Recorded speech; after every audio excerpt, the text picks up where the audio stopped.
Practical number 7. Aim to determine coefficient of performance of vapor compression refrigeration system. Okay, VCRS સિસ્ટમની COP define કરવાની છે.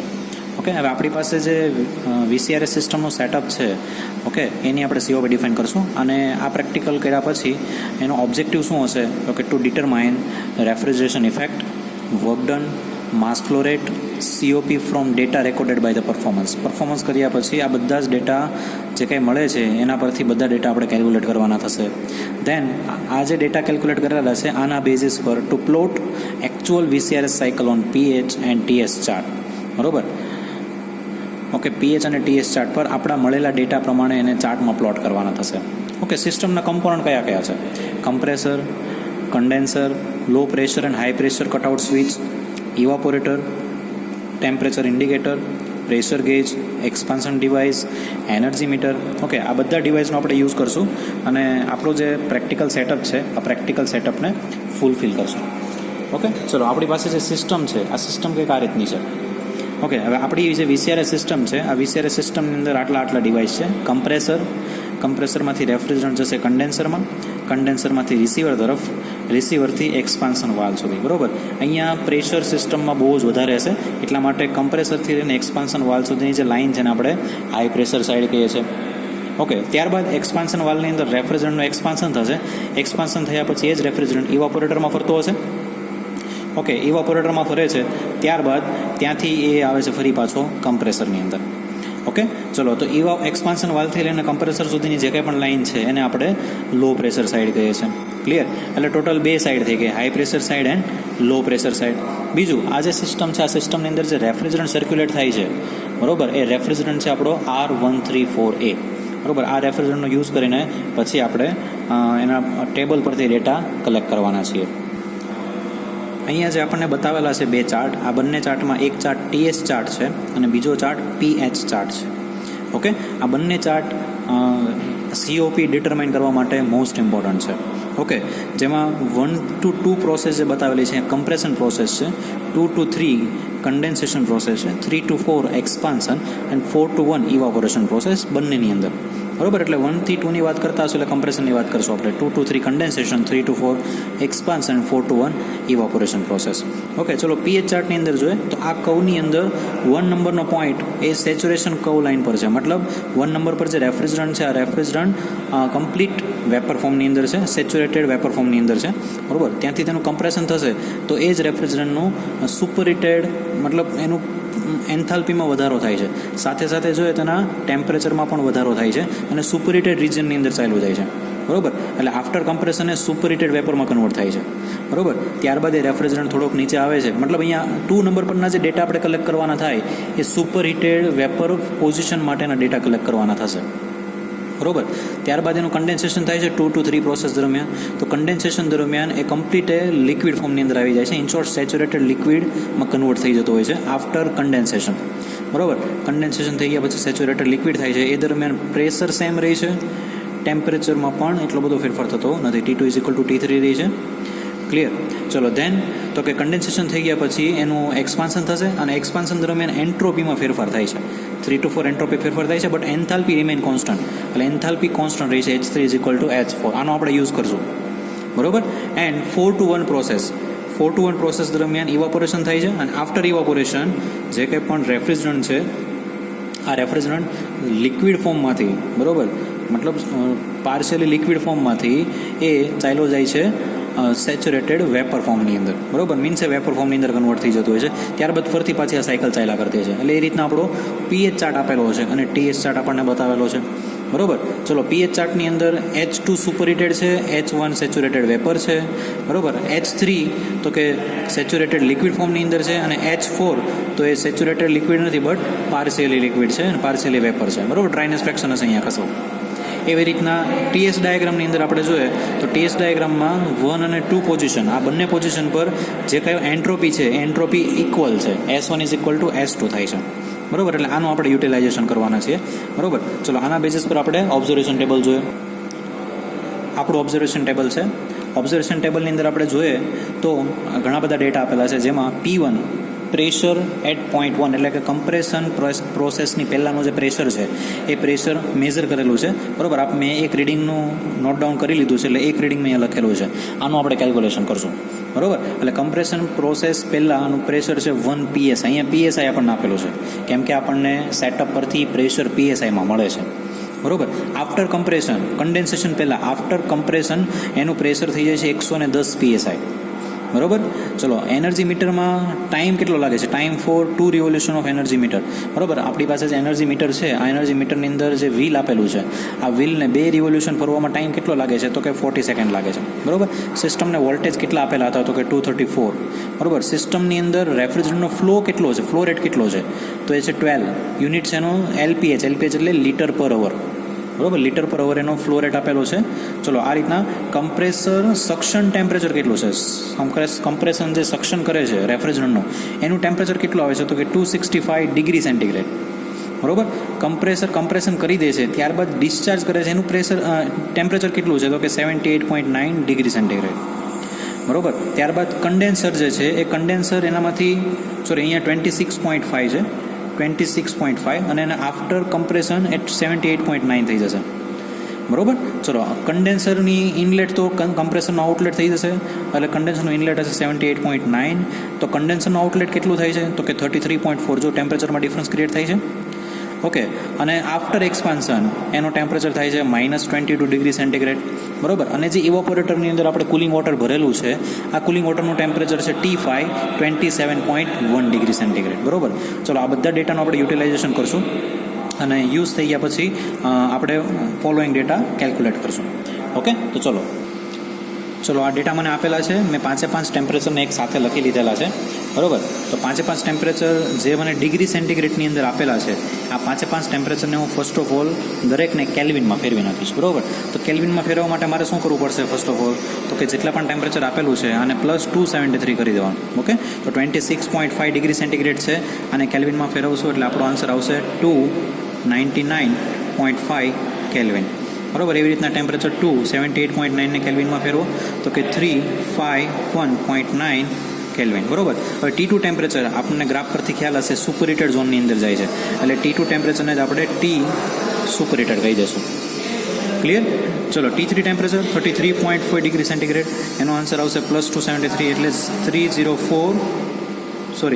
306.4 kelvin, બરાબર. અને આ ટેમ્પરેચરને આપણે T સેચ્યુરેટેડ ટેમ્પરેચર કહી દઈશું, કેમ કે સેચ્યુરેટેડ લાઇન પર જાય છે, બરાબર. સેચ્યુરેટેડ લિક્વિડ લાઇન પર જાય છે, એટલા માટે T સેચ્યુરેટેડ ટેમ્પરેચર, ઓકે. ચલો, T4 ટેમ્પરેચર તો -22 +273 એટલે 251 કેલ્વિન, ઓકે. એવી રીતના T5 ઇવોપોરેટરનું ટેમ્પરેચર થશે 27.1 છે, એટલે +273 300.1 કેલ્વિન. એટલે આ રીતના આપણા 5 ટેમ્પરેચરને મેં કન્વર્ટ કરી નાખ્યા છે, બરાબર.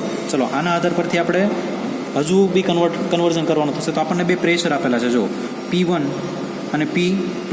P1 છે 1 PSI એન્ડ P2 આપણને આપેલું છે 110 PSI, બરાબર. તો ચલો, આ જે આપણને પ્રેશર આપેલું છે, આ પ્રેશરને આપણે પહેલાં બારમાં ફેરવવા પડશે. તો બારમાં ફેરવવા માટે આપણે શું કરશું? તો કે બારમાં ફેરવવા માટે આપણી પાસે ઇક્વેશન છે, okay. P bar is equal two P1 જે કંઈ પ્રેશર આપેલું છે PSIમાં ડિવાઈડ બાય 14.14 +1, બરાબર. PSIનું પ્રેશર ડિવાઈડ બાય 14.14 +1, બરાબર. આ રીતના કરશો એટલે આપણને આન્સર મળશે 12માં. હવે 12માં ફેરવાનું રીઝન તો કે આપણને જે રેફ્રિજરેશન ટેબલ આપેલું છે, આ રેફ્રિજરેશન ટેબલમાં ડેટા પ્રેશરના 12માં આપેલા છે, એટલા માટે આપણે 12માં લેવા પડશે, બરાબર. તો ચલો, આપણને જે કંઈ પણ પ્રેશર PSIમાં આપેલું છે, આ PSIવાળા પ્રેશરને કન્વર્ટ કરીએ. ચલો, PSIમાં પ્રેશર એટલે 1 ડિવાઈડ બાય 14.14 +1, જે કાંઈ પણ કરશું એ આન્સર આપણને મળશે 1.07 સમથિંગ. એવી રીતના મને બીજું પ્રેશર જોઈએ તો 110/14.14 +1, બરાબર. આ રીતના હું કરીશ તો મારો આન્સર મને મળશે, ઓકે. પ્રેશર મને મળે છે 8.77 bar, બરાબર. આપણને યુનિટ ખબર હોવો જોઈએ. ચલો, આ રીતના મેં પહેલાં ફર્સ્ટ ઓફ ઓલ બધું કન્વર્ઝન કરી દીધું. બધું કન્વર્ઝન થઈ ગયા પછી મારે હવે મારું કેલ્ક્યુલેશન સ્ટાર્ટ કરવાનું છે. તો આ કેલ્ક્યુલેશન માટે હું શું જોઈશ? તો પહેલું કેલ્ક્યુલેશન છે મારું COP કાર્નોટ સાયકલ માટે, બરાબર. ચલો, COP કાર્નોટ સાયકલ માટેની ઇક્વેશન શું છે? તો કે T1/T2 - T1, બરાબર. જ્યાં T1 અને T2 શું છે આપણને ખ્યાલ છે, બરાબર, T1 upon T2 minus T1. चलो फर्स्ट ऑफ ऑल पहलू कैलकुलेशन करिए. COP કાર્નોટ સાયકલ માટે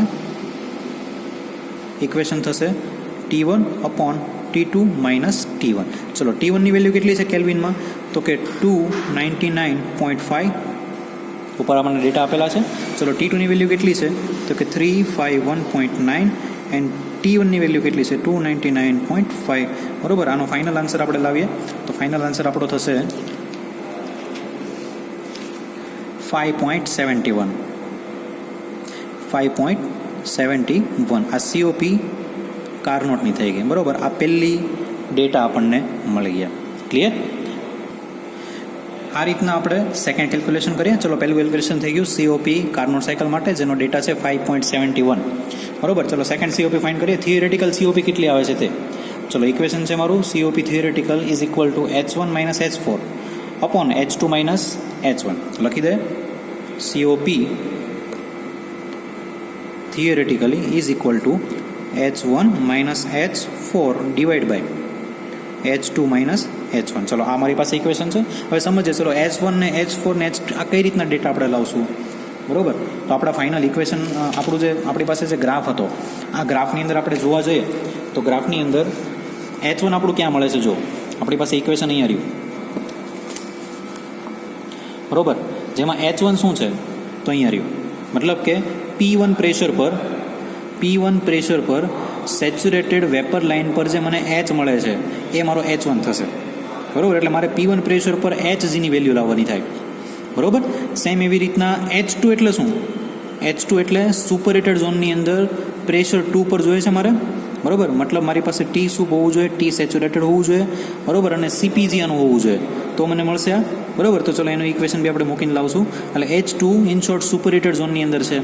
ચલો H3 તો કે આની જરૂરિયાત નથી, બટ H4ની જરૂરિયાત છે આપણા ઇક્વેશનમાં, કેમ કે H1ની જરૂરિયાત છે, H2ની જરૂરિયાત છે અને H4ની જરૂરિયાત છે. પણ આપણા ચાર્ટની અંદર આપણે જોવા જઈએ તો H3 is equal two H4 છે. તો આનું યુટિલાઇઝેશન આપણે કરીએ. બરોબર, એટલે H4ની વેલ્યુ મેળવવા માટે ડ્રાયનેસ ફ્રેક્શન જોઈએ, જે આપણી પાસે છે નહીં. તો એના માટે આપણે શું કરશું? તો કે આ ઇઝ ઇક્વલ ટુ આ થાય છે ને, H3 is equal two H4. તો હું સિમ્પલ H3ની વેલ્યુ ફાઇન્ડ કરી લઉં. કેમ કે P2 પ્રેશર પર સેચ્યુરેટેડ લિક્વિડ લાઇન પર જે મને એન્થાલ્પી મળે છે, એટલે કે HFની વેલ્યુ જે મને મળે છે P2 પ્રેશર પર HF, એ વેલ્યુ થઈ જશે મારી સિમ્પલ H3. બરોબર, એટલે અહીંયાથી હું H3 લઈ લઈશ. ક્લિયર? તો ચલો મારે વેલ્યુ ફાઇન્ડ કરવાની થશે અને આ બધી જ વેલ્યુ ફાઇન્ડ કરવા માટે મારી પાસે રેફ્રિજરેશન ચાર્ટ જોશે. ચલો રેફ્રિજરેશન ચાર્ટની અંદર આપણે જોવા જઈએ. બરોબર, તો રેફ્રિજરેશન ચાર્ટની અંદર આ ચાર્ટ મારી પાસે છે R134A નો. R134A રેફ્રિજરન્ટ માટેનો રેફ્રિજરેશન ટેબલ છે. હવે આ રેફ્રિજરેશન ટેબલમાં આપણને જે પ્રેશર આપેલું છે, આ પ્રેશર પર પહેલાં ડેટા લઈ લે. બરોબર, જે કે પણ ડેટા આપેલા છે બધા ડેટા આના આધાર પર લઈએ. ડેટા ફાઇન્ડ કરવા માટે આપણે શું કરશું? તો કે આપણી પાસે જે પ્રેશર આપેલું છે, આ પ્રેશર પર દરેક વેલ્યુ ફાઇન્ડ કરી લે ટેબલ પરથી. બરોબર, તો ચલો આ મારી પાસે ટેબલ છે. આ ટેબલમાં આપેલું પ્રેશર જે છે P1 પ્રેશર કેટલું છે? તો કે 1.07 બાર. હવે આપણે આપણા ટેબલની અંદર જોવા જશું તો P1 પ્રેશર 1.07 બારમાં 1.3268 આવે છે. બરોબર, અને એની નીચે જવા જાય તો 0.8436 આવે છે. બરોબર, કેમ કે આપણું પ્રેશર 1.07 છે, તો મિનિમમ પ્રેશર જે આપેલું હોય એના કરતાં થોડુંક ઓછું અને એના કરતાં વધારે, એટલે કે કયા બે પ્રેશરની વચ્ચે આવે છે, આ બંને પ્રેશરની વેલ્યુ ફાઇન્ડ કરી લેશું. બરોબર, મતલબ આ બંને આના જે ડેટા આપેલા છે આ ડેટાને આપણે લખી લેશું.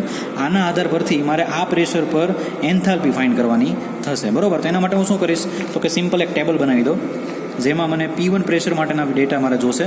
કયા ડેટા જોશે? તો કે Hમાં પણ કયા? તો કે HF અને Hg. બરોબર, બીજા કયા ડેટા જોશે? તો કે S એન્થાલ્પીમાં કયા? તો કે SF અને SG. ત્રીજા કયા ડેટા જોશે? તો કે સ્પેસિફિક વોલ્યુમ. બરોબર, સ્પેસિફિક વોલ્યુમમાં પણ VF અને VG બે આવે છે. બરોબર, આમાં કયા ડેટા જોશે? બરોબર, તો આ ડેટા આપણે કેલ્ક્યુલેટ કરી લે P1 પ્રેશર માટે. તો ચલો P1 પ્રેશર મારું કેટલું છે? તો કે આ P1 પ્રેશર છે 1.07 બાર. બરોબર, 1.07 બાર હું અહીંયા લખી દઉં. ચલો 1.07 બાર પ્રેશર માટે મારે શું કરવાનું છે? તો કે મારા રેફ્રિજરેશન ટેબલની અંદર આ ડેટા મારા બેઠા છે નહીં, તો હું શું કરીશ? તો કે રેફ્રિજરેશન ટેબલમાં 1.07 બાર કોની વચ્ચે આવે છે?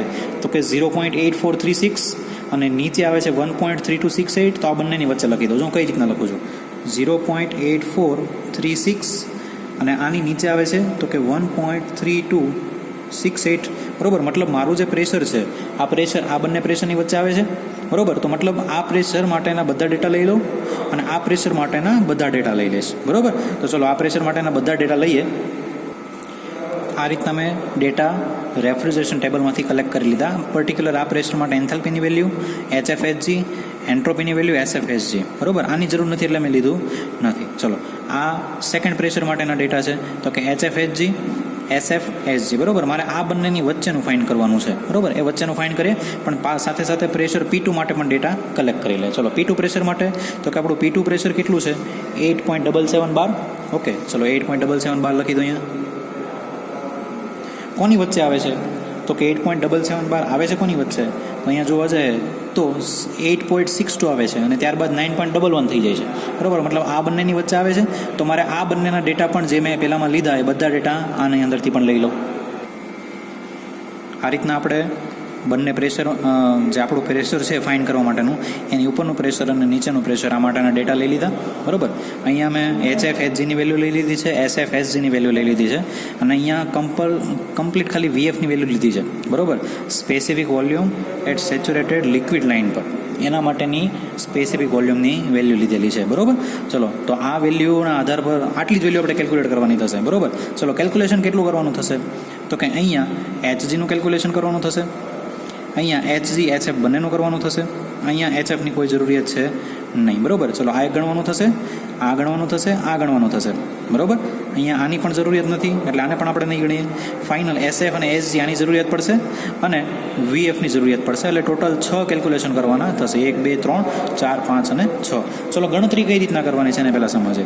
ચલો મારે HG આની વેલ્યુ ફાઇન્ડ કરવી છે. હું તમને પહેલેથી જ આ બધા ડેટા ફાઇન્ડ કરાવડાવી દઉં છું જેથી કરીને પાછળથી તમારે જે ડેટા મળે આ ટેબલ પહેલાં બનાવી દેવાનું. ટેબલ બની જાય પછી ટેબલમાંથી ડેટા સીધા તમારે મૂકવાના થાય, બરાબર. ચલો હવે જે કંઈ પણ ડેટા છે એ કેલ્ક્યુલેટ કઈ રીતના કરવાનું. સપોઝ મારે HG ફોર પ્રેશર P1 માટે ફાઇન્ડ કરવું છે તો હું કઈ રીતના ફાઇન્ડ કરીશ તો કે પ્રેશર P1 માટે આપણે જોઈએ તો અહીંયા હું કેલ્ક્યુલેટ કરું છું, બરાબર. P1 પ્રેશર માટે હું જોઉં તો P1 પ્રેશર માટે અહીંયા જોઈએ આપણે તો જે કાંઈ પણ પ્રેશર આપેલું છે એને લખી લો 1.07 માઇનસ ઉપરનું પ્રેશર બાદ કરી દો 0.8436 ડિવાઈડ બાય જે મોટું પ્રેશર છે એ લખો 1.3268 માઇનસ ઉપરનું જે પ્રેશર આપેલું છે એને બાદ કરી દો 0.8436. ખ્યાલ આવ્યો, બરાબર. આપેલું છે જે ફાઇન કરવાનું છે એ માઇનસ ઉપરનું, લાસ્ટ માઇનસ ઉપરનું. ચલો આટલું કર્યું. હવે સેમ ડેટા જે આપણે જોઈએ છે એને ફાઇન કરી લે, બરાબર. તો જે આપણે ડેટા ફાઇન કરવાના છે મેં અહીંયા શું દીધું પેલા P1 લીધું હતું ને આપણા માટે અહીંયા પણ P1ની વેલ્યુ પહેલાં લેશું. જેવું અહીંયા કર્યું સેમ વસ્તુ અહીંયા કરવાની. તો આ ઇઝ ઇક્વલ ટુ શું થશે તો કે અહીંયાની વેલ્યુ સપોઝ x છે તો x માઇનસ ઉપરની data 380.45 divide by last 386.66 minus 380.45. ખ્યાલ આવ્યો. એટલે આ રીતના મેં આના ઇઝ ઇક્વલ ટુ આ કરી દીધું, બંનેને સિમિલર કરી દીધા, બરાબર. તો બંનેને જ્યારે સિમિલર કરી દઈશ ત્યારે મને આના કંઈક આન્સર મળશે, આનો કંઈક આન્સર મળશે, આનો કંઈક આન્સર મળશે, બરાબર. એટલે જે કાંઈ પણ આન્સર કરે છે ને સરવાળો બાદબાકી ગુણાકાર ભાગાકાર જે કાંઈ પણ કરવું પડે એ કરો અને ફાઇનલ એક્સની વેલ્યુ આપણે લાવશું, બરાબર. તો એક્સની વેલ્યુ ફાઇનલ કેટલી આવે છે તો મારા કેલ્ક્યુલેશન પ્રમાણે ફાઇનલ એની એક્સની વેલ્યુ આવે છે 383.63, બરાબર. 383.63. જે કંઈ પણ વેલ્યુ આપણને મળે છે એ વેલ્યુ અહીંયા લખી દો 383.63. ખ્યાલ આવ્યો. એટલે અમે પહેલાં એક ડેટા ફાઇન્ડ કરી લીધા HG1 માટે, બરાબર. પ્રેશર P1 માટે HG1 ફાઇન્ડ કરી લીધું. ચલો આવી જ રીતના હું અહીંયા ફાઇન્ડ કરીશ, બરાબર. અહીંયા કઈ રીતના ફાઇન્ડ કરીશ તો એની ઇક્વેશન અહીંયા નીચે લખું છું જો, બરાબર. 8.77 માઇનસ 8.6250 ડિવાઈડ 9.1172 માઇનસ 8.6250. ખ્યાલ આવ્યો. આના માઇનસ આ ડિવાઈડ બાય આના માઇનસ આ. ચલો આટલું કર્યું આના માટે. હવે આ કોન્સ્ટન્ટ રહેશે ઇઝ ઇક્વલ ટુ મારે અહીંયા આ વેલ્યુ જોઈએ છે ને તો આ વેલ્યુ ફાઇન્ડ કરવા માટે હું શું કરીશ તો કે જે વેલ્યુ નથી આપીને x minus 247.47 divide by 250.41 minus 247.47 બરાબર. ચલો આ રીતનો આન્સર મતલબ આ રીતના કેલ્ક્યુલેશન કરીશ, આનો કંઈક આન્સર આવશે, આનો કંઈક આન્સર આવશે, આનો કંઈક આન્સર આવશે, આ બંનેનું ડિવિઝન, આનું મલ્ટિપ્લિકેશન અને જે કંઈ પણ આન્સર આવે એને આની સાથે પ્લસ કરી દો તો ફાઇનલ તમને એક એક્સની વેલ્યુ મળશે અને એ એક્સની વેલ્યુ આ બંનેની વચ્ચે જશે અને એ એક્સની વેલ્યુ મારા કેલ્ક્યુલેશન પ્રમાણે આવે છે 248.33 બરાબર. એવી રીતના આ વેલ્યુ લાવી દો બરાબર. જેવી રીતના આ વેલ્યુ અહીંયાથી મળી, આ વેલ્યુ મને આ રીતના મળી બરાબર. આના કેલ્ક્યુલેશન તમારે બતાવવાના છે કઈ રીતના આવે છે તે.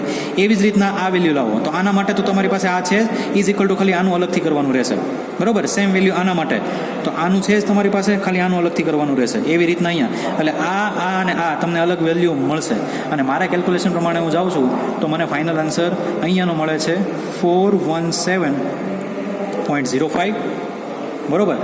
આ આન્સર મતલબ SG1ની વેલ્યુ મને SFની વેલ્યુની જરૂરિયાત નથી બરાબર. SG2ની વેલ્યુ ફાઇન્ડ કરીએ તો આ વેલ્યુ આવે છે 1.7133 બરાબર. ચલો આની કોઈ રિક્વાયરમેન્ટ નથી એટલે આ આન્સર મને મળશે 1.7133. ક્લિયર. ચલો હવે એ જ પ્રમાણે મને સ્પેસિફિક વોલ્યુમની વેલ્યુ પણ મળશે. આ વેલ્યુ કેટલી છે તો કે 0.000855. ચલો આ આન્સર મને મળી ગયા 1 2 3 4 અને 5 આન્સર મને મળી ગયા બરાબર. હવે મારું કેલ્ક્યુલેશન મને ઇઝી પડશે બરાબર. ચલો હવે કેલ્ક્યુલેશન કરીએ. આપણી પાસે જે ઇક્વેશન હતું COP theoretical is equal two H1 - H4 upon H2 - H1 બરાબર. તો આ ઇક્વેશનની અંદર ડેટા પુટ કરતા જાય બરાબર. તો આ ઇક્વેશનમાં ડેટા પુટ કરીએ તો કેટલો આન્સર આવે છે જોઈએ. ચલો તો ચલો H1 શું થશે? H1 એટલે તો કે આપણા ગ્રાફ પરથી P1 પ્રેશર માટે Hgની વેલ્યુ, પ્રેશર P1 માટે Hgની વેલ્યુ, ધેટ મીન્સ આ જ આપણું H1 છે બરાબર. ચલો H2 શું છે? H2 તો H2 મારે ગણતરી કરવી પડશે ને બરાબર. તો ચલો H2ની ગણતરી કઈ રીતના કરીએ તો કે સુપરહીટેડ ઝોનની અંદર જાય છે ને, તો સુપરહીટેડ ઝોનની અંદર જાય પહેલાં H1ની ગણતરી કરી લે બરાબર. ચલો H1ની વેલ્યુ શું થશે? વેલ્યુ લખી લે બધી. H1ની વેલ્યુ શું થશે તો કે P1 પ્રેશર પર Hgની વેલ્યુ, P1 પ્રેશર પર Hgની વેલ્યુ કેટલી છે? P1 પ્રેશર અને Hgની વેલ્યુ કેટલી આવે છે તો કે 383.63 383.63 આટલી વેલ્યુ મને મળે છે કિલો જૂલ પર કિલોગ્રામ બરાબર. ચલો H1 મને મળી ગયું. હવે મારે H2 જોઈએ ને તો H2 કઈ રીતના લાવીશ તો H2 તો સુપરહીટેડ ઝોનની અંદર છે તો H2 સુપરહીટેડ ઝોનમાં છે તો એના માટેનું ઇક્વેશન છે. ઇક્વેશન શું છે તો કે H2 is equal to Hg2 plus CPS બ્રેકેટમાં T superheated minus T saturated થશે બરાબર. તો ચલો H2 માટે Hg2ની વેલ્યુ તો છે ને આપણી પાસે, પ્રેશર 2 માટે Hgની વેલ્યુ, પ્રેશર 2 માટે Hgની વેલ્યુ તો છે જ બરાબર. હવે આ વેલ્યુને અહીંયા મૂકી દેશું.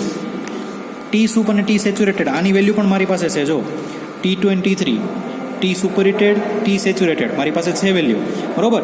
પણ આપણા ઇક્વેશનમાં CPSની વેલ્યુ છે નહીં બરાબર. તો ચલો CPSની વેલ્યુ મારે જોતી હોય તો CPSની વેલ્યુ મેળવવા માટે તમારી પાસે જે ગ્રાફ હતો આ ગ્રાફની અંદર TS ડાયાગ્રામ તમારી પાસે હતો બરાબર. TS ડાયાગ્રામ અહીંયા સુપરહીટેડ ઝોનની અંદર છે તો અહીંયા CPS તમારી પાસે નથી.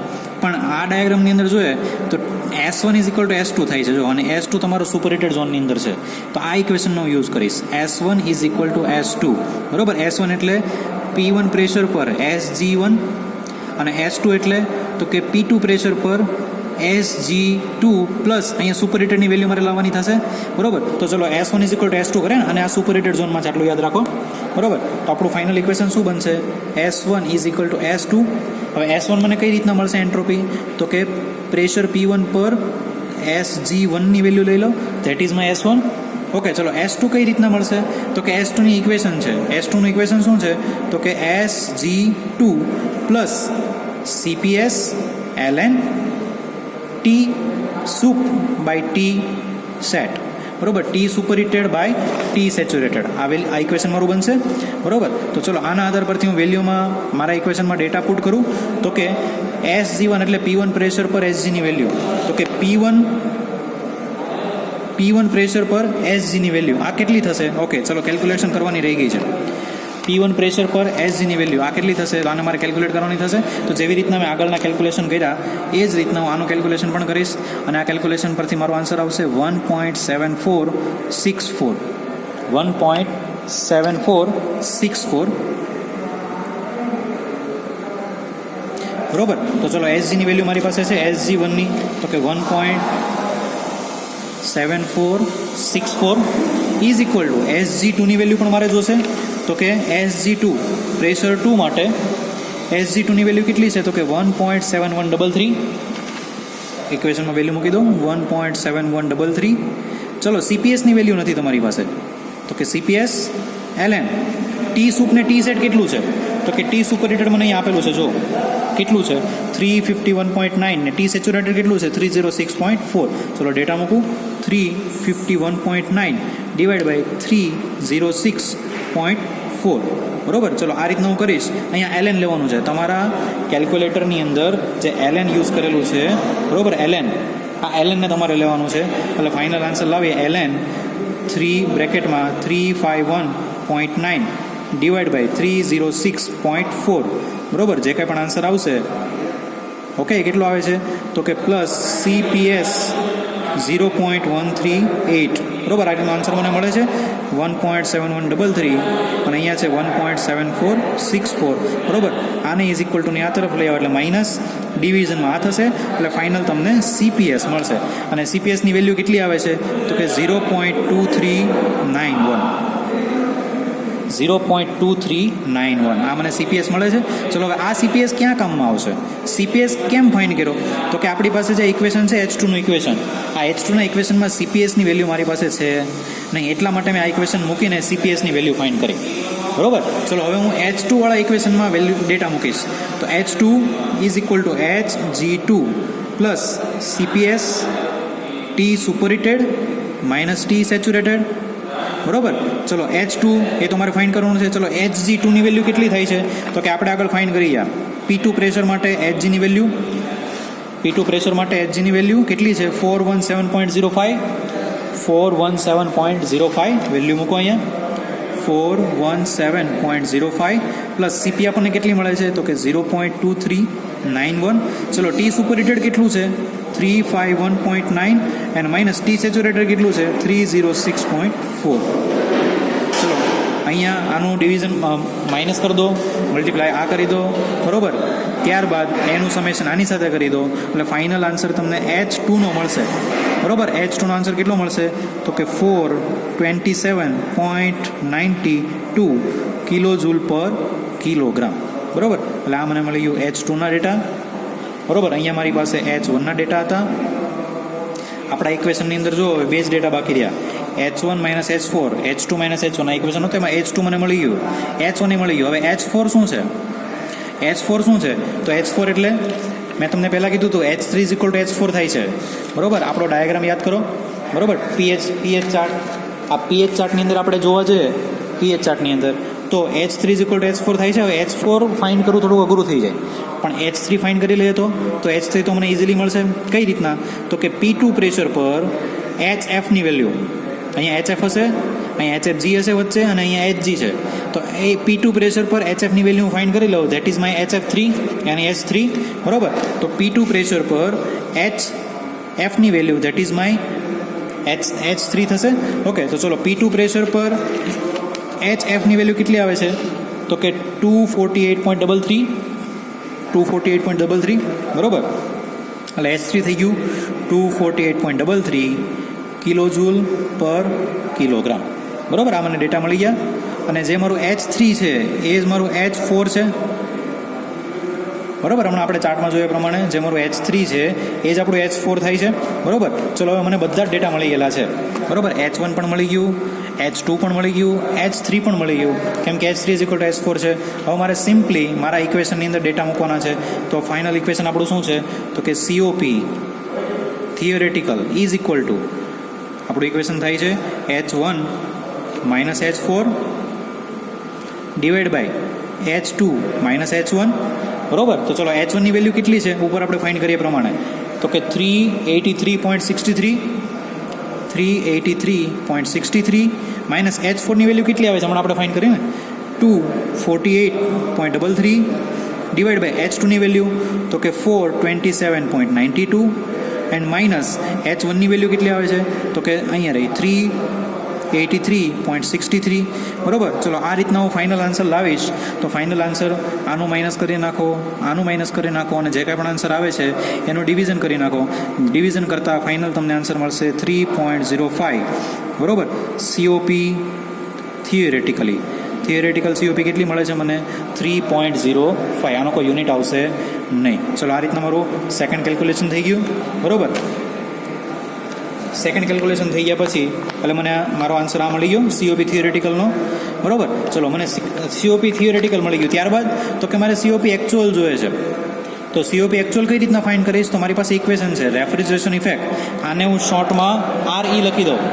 રેફ્રિજરેશન ઇફેક્ટ એટલે RE divide by energy consumption by compressor બરોબર. એટલે અહીંયા કમ્પ્રેશન વર્ક લખવાનું થશે ને, કમ્પ્રેશન વર્ક કેટલું થાય છે બરોબર. તો ચલો રેફ્રિજરેશન ઇફેક્ટ મારે ફાઇન્ડ કરીએ તો કઈ રીતના કરીશ તો રેફ્રિજરેશન ઇફેક્ટનું ઇક્વેશન છે એમ refrigerator divide into H1 - H4. હવે H1 ને H4 આપણી પાસે છે, જો ફરીવાર ફાઇન્ડ કરવાની કોઈ જરૂરિયાત છે નહીં બરોબર. તો ચલો એમ રેફ્રિજરેશન મને મળી જાય, H1 H4 તો છે તો એમ રેફ્રિજરેશન મળી જાય તો મને આ વેલ્યુ મળે.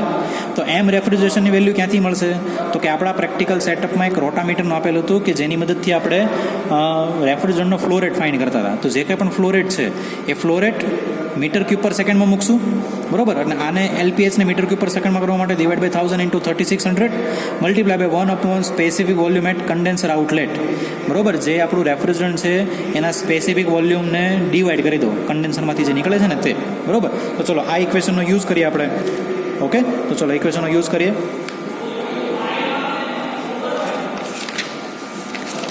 ઓકે, ચલો એક્ચ્યુઅલ COP કેટલી આવે છે COP actual is equal to refrigeration effect divided by compression work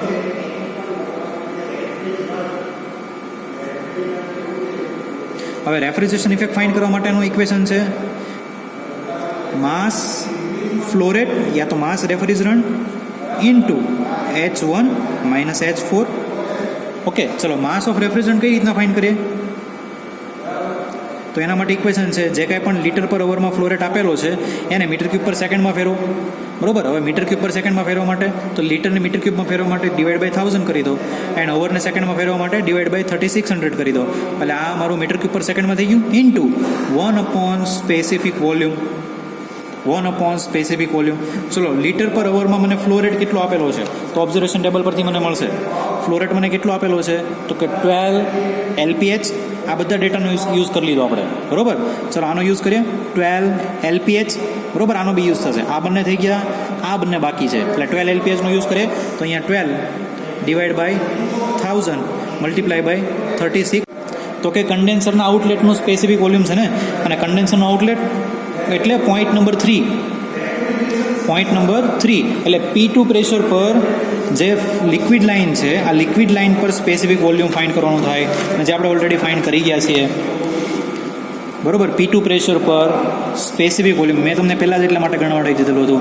liquid લાઇનનું સ્પેસિફિક વોલ્યુમ જોઈએ છે VF બરોબર. એટલે VFની વેલ્યુ અહીંયા મળી ગઈ અને કેટલી મળે છે તો કે 0.000855 બરોબર. P2 પ્રેશર પર VFની વેલ્યુ 0.000855. હવે આ કઈ રીતના ગણવાનું એ તમને ખ્યાલ જ છે.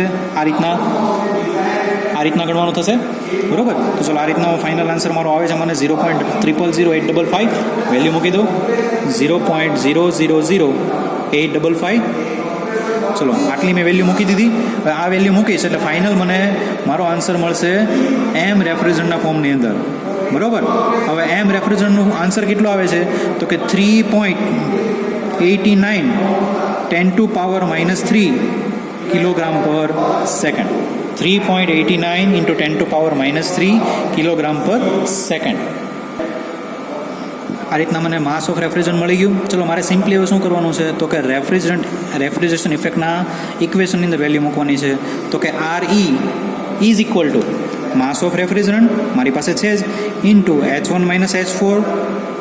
ચલો માસ ઓફ રેફ્રિજરન્ટ છે 3.89 10⁻³ ચલો h1ની વેલ્યુ કેટલી છે તો આપણું ડેટામાંથી ફાઇન્ડ કરેલે આગળ આપણે ફાઇન્ડ કરેલું હતું ને h1ની વેલ્યુ કેટલી આવે છે h1ની વેલ્યુ છે 383.63 અને h4ની વેલ્યુ કેટલી આવે છે તો કે 284.33 બરોબર ચલો મુખ્ય વેલ્યુ 383.63 માઇનસ 248.33 બરોબર ત્યારબાદ આ બંનેનું માઇનસ કરી દો જે કંઈ પણ આન્સર આવે છે એને આની સાથે મલ્ટીપ્લાય કરી દો એટલે ફાઇનલ આન્સર તમને મળશે 0.52 કિલો જૂલ પર સેકન્ડ આ મને રેફ્રિજરેટિંગ ઇફેક્ટ મળી રેફ્રિજરેશન ઇફેક્ટ મળી ગઈ બરોબર ચલો હજી આપણું ઇક્વેશન બાકી છે એક આન્સર મને મળ્યો રેફ્રિજરેટિંગ ઇફેક્ટ મને કેટલી મળે છે મને મળી ગયો પણ હજુ એક આન્સર બાકી છે સીઓપી આઉટલેટનો સીઓપી એકચ્યુઅલ બરોબર તો સીઓપી એકચ્યુઅલમાં રેફ્રિજરેશન ઇફેક્ટ મને મળ્યું પણ કમ્પ્રેશન વર્ક કેટલું છે તો કમ્પ્રેશન વર્કને તમારે અલગથી ફાઇન્ડ કરવું પડશે બરોબર તો કમ્પ્રેશન વર્કને ફાઇન્ડ કરવા માટેનું બીજું ઇક્વેશન છે જો energy consume by compressor is equal to 3600 multiply by number of revolution કોના એનર્જી મીટરની અંદર જે પેલું વ્હીલ છે આ વ્હીલ 2 રિવોલ્યુશન ફરે છે ને તો અહીંયા 2 રિવોલ્યુશન લખશું અને 2 રિવોલ્યુશન ફરવા માટે ટાઈમ કેટલો લાગે છે તો divide by time for revolution in second બરોબર જે કાંઈ પણ ટાઈમ લાગે ને અહીંયા લખી દે multiply by constant for energy મીટરનું કોન્સ્ટન્ટ લખવાનું છે અને એનર્જી મીટરનું કોન્સ્ટન્ટ છે 900 બરોબર તો ચલો એનર્જી કન્ઝ્યુમ બાય કમ્પ્રેસર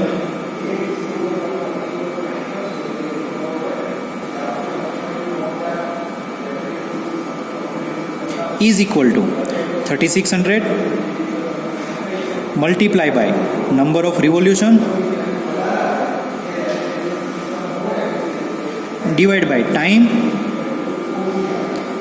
કયો તો કે કેટલા રિવોલ્યુશન ફેરા એના માટે ટાઈમ અને મલ્ટીપ્લાય બાય કોન્સ્ટન્ટ બરોબર ચલો 3600 નંબર ઓફ રિવોલ્યુશન કેટલા ફરે છે તો કે 2 રિવોલ્યુશન બરોબર કેમ કે આપણા ઓબ્ઝર્વેશન ટેબલની અંદર લખેલું જ છે time for 2 revolution of energy metre 2 revolution ફરવા માટે કેટલો ટાઈમ લાગે છે તો નંબર ઓફ રિવોલ્યુશન 2 અને ટાઈમ કેટલો લાગે છે તો કે 40 સેકન્ડ ઇક્વેશનમાં મૂકો 40 અને કોન્સ્ટન્ટ છે આપણો 900 બરોબર ચલો આ બધા ડેટા મૂકશું ફાઇનલ આન્સર આપણને મળશે વર્ક ડન કમ્પ્રેશનનું વર્ક ડન જે આવે છે તે 0.2 કિલો જૂલ પર સેકન્ડ 0.2 કિલો જૂલ પર સેકન્ડ ચલો આ મને કમ્પ્રેશન વર્ક મળી ગયું કમ્પ્રેશન વર્ક મને મળી ગયું બરોબર તો ચલો ફાઇનલ ઇક્વેશન બાકી રહ્યું હવે COP actual is equal to તો કે refrigerating effect divide by compression work બંનેની વેલ્યુ આપણે ફાઇન્ડ કરી લીધી refrigerating effect divide by compression work ચલો રેફ્રિજરેટિંગ ઇફેક્ટ મને કેટલી મળે છે એ મને મળે છે 0.52 અને કમ્પ્રેશન વર્ક કેટલું છે તો કે 0.52 ડિવાઈડ બાય 0.2 એટલે મારો આન્સર આવશે 2.6 બરોબર સીઓપી એકચ્યુઅલ આવે છે મારું 2.6 બરોબર ચલો આ રીતના મને મારા બધા આન્સર મળી ગયા બરોબર મેં 3 વેલ્યુ ફાઇન્ડ કરી કઈ તો કે એક ફાઇન્ડ કરી સીઓપી કાર્નોટ સાયકલ માટે બીજી ફાઇન્ડ કરી સીઓપી થિયોરેટિકલ માટે ત્રીજી ફાઇન્ડ કરી સીઓપી એકચ્યુઅલ માટે બરોબર જે કાંઈ પણ આન્સર આવે છે એને તમે રિઝલ્ટ ટેબલના ડેટાની અંદર લખી દો બરોબર ચલો સીઓપી ત્રણના રિઝલ્ટ ટેબલ બનાવી દીધા છે સીઓપી એકચ્યુઅલ કેટલી આવે છે તો કે 2.6 બરોબર સીઓપી થિયોરેટિકલ મને કેટલી મળે છે તો કે 3.05 અને સીઓપી કાર્નોટ સાયકલ માટે મને કેટલી મળે છે તો કે 5.71 આમાં કાર્નોટ સાયકલની સીઓપી ઓલવેઝ વધારે હશે બરોબર આ થોડીક ઓછી આવશે ને એકચ્યુઅલમાં તો આનાથી ઓછી આવશે ક્લિયર એટલે આ રીતનો આન્સર આવવો જોઈએ જો આન્સર આ રીતના નથી આવતો મીન્સ આપણે ક્યાંક ભૂલ થઈ છે ક્લિયર આવું આપણે એક્સેપ્ટ કરશું ચલો આ રીતના આપણે ફાઇનલ બધું કેલ્ક્યુલેશન કરીને રિઝલ્ટ ટેબલની અંદર ડેટા ભરશું ઓકે